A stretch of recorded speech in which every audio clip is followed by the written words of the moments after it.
কখনো ভেবেছেন তো যে চাকরি বাকরি সুবিধা এই পশ্চিমবঙ্গ হয়েছে? 25 বছরেও আপনারা ভারতীয় জনতা পার্টিকে সরাবার ইচ্ছা যাবে না, কারণ ভারতীয় জনতা পার্টি এমন পরিষেবা আপনাদের দেবে 5 বছর কেন 25 বছরেও আপনারা এই সরকারকে সরাবেন না। এই বলে চুরিতে যদি আমরা চুরি করে চুরি লুঠে যারা বড় লোক হয়ে সবাই জানেন যে তারা চুরির ভোটে বহু জায়গায় ভুয়ো ভোটে ভোটে জিতেছিলেন। এবার খতম হয়ে গেছে। আমি বলবো আজে বাজে না বলে যাদের সততার ভোট পাওয়া যায়, জ্যান্ত মানুষের ভোট পাওয়া যায়, পশ্চিমবঙ্গে সেটাই তারা ভাবে। ঠিক যা যা করবার জন্য তৃণমূলকে হারিয়ে দিল শিবপুরের মানুষ তাই তাইগুলো করবে। নাগরিক পরিষেবা বন্ধ করে দিয়েছে, ট্রেন, রাস্তা,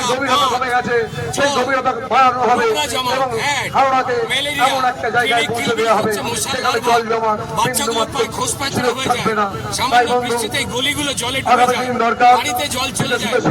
এই নাগরিক পরিষেবাকে শিবপুরের মানুষ চেয়েছিল। হাতের ময়লা গলাগড়ি চায়, চূড়ান্ত দুর্গন্ধে রোগ জীবাণু তৈরি হচ্ছে, একের পর এক জায়গায় রোগগ্রস্ত হয়ে যাচ্ছে। এটা নাগরিক জীবন। হাঁটুর উপরে কাপড় তুলে বাড়ি থেকে মায়েদের বেরোতে হয়, শালীনতার পতাকা তৃণমূলের জন্য, তাদের চুরির জন্য রাস্তা হয়নি, ট্রেন হয়নি, ময়লা পরিষ্কার হয়নি।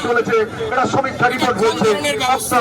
18 সাল থেকে পরিষেবা বন্ধ, কর্পোরেশন বন্ধ 500 বছর এই পুরনো শহরে। এটা কোন ধরনের অসভ্যতা? তারা বেইমানি করেছেন শিবপুরের সব মানুষের সঙ্গে। এমনকি তৃণমূলকে যারা ভোটও দিয়েছিলেন তাদের গলি, তাদের পাড়া, রাস্তাঘাট বেহাল, জলাজমি বুঝিয়ে অবৈধ নির্মাণ করছে তৃণমূলের নেতা, মন্ত্রী, কাউন্সিলর। এই যন্ত্রণা কি চেয়েছিলেন শিবপুরের মানুষ, হাওড়ার মানুষ? 15 বছর ধরে, 2-1 বছর নয়, 15 বছর ধরে মানুষের জীবনকে নরককুণ্ড বানিয়েছেন। যারা তৃণমূলকে ভোটও দিয়েছিল তাদের সঙ্গে বেইমানি তারা করেছেন। তাই এই লড়াই শিবপুরবাসীর লড়াই। তাদের সিম্বল হয়ে গেছে পরিষ্কার পদ্মফুল আর তাদের ঘরের ছেলে। এই আর কি। শাসক দল বলছে আপনি বহিরাগত, কি বলবেন? আমি বলবো যে মদফদ খাওয়া ছেড়ে একটু ডাবের জল এবং শশা খেলে শরীর ভালো থাকে। যারা বলছেন তাদের আমি সুস্বাস্থ্য কামনা করি। তারা নিশ্চয়ই একদিন আলোর পথে ফিরে আসবেন। আমি যদি বহিরাগত হই তাহলে মমতা বন্দ্যোপাধ্যায় কি? কোথায় বাড়ি ওনার? আমার বাড়ি এখানে, আমার জন্ম এখানে, আমার স্কুল এখানে, আমার কলেজ এখানে। রানাবাবু স্টেথোস্কোপ নিয়ে ঘুরে বেড়াচ্ছেন, বাচ্চাদের বুকে ঢাকাচ্ছেন। কোন বাচ্চাদের? যে বাচ্চাগুলোকে পাঁক আর জলে যাদের শরীর খারাপ করিয়ে শেষ করে দিয়েছেন। বিবেকে কষ্ট হওয়া উচিত ছিল। আমি বহিরাগত। আবার বলছি, তৃণমূল বড্ড বেশি চোলাই মদ খেয়ে ফেলছে। যদি এগুলো খাওয়া বন্ধ করে ওরা আসলে ভালো, দেখবেন।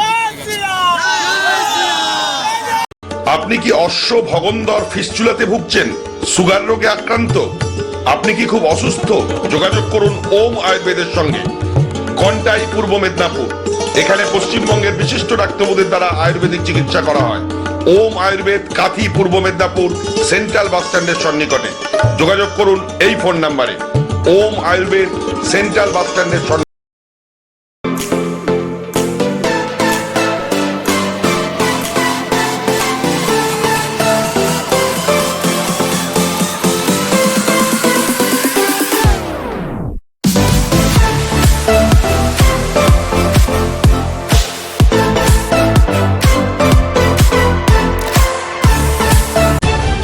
তলাশ বার্তা খবর বানায় না, খবর খুঁজে বের করে।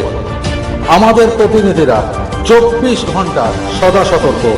কোথায় কি ঘটনা ঘটছে, ন্যায় অন্যায়, ভালো মন্দ সব আপনাদের সামনে তুলে ধরার জন্য আপনারা চোখ রাখুন তলাশ বার্তার ফেসবুক পেজ ও ইউটিউব চ্যানেলে। তলাশ বার্তা মানেই সত্য খবর, সঠিক খবর। নির্ভীকতার অপর নাম তলাশ বার্তা।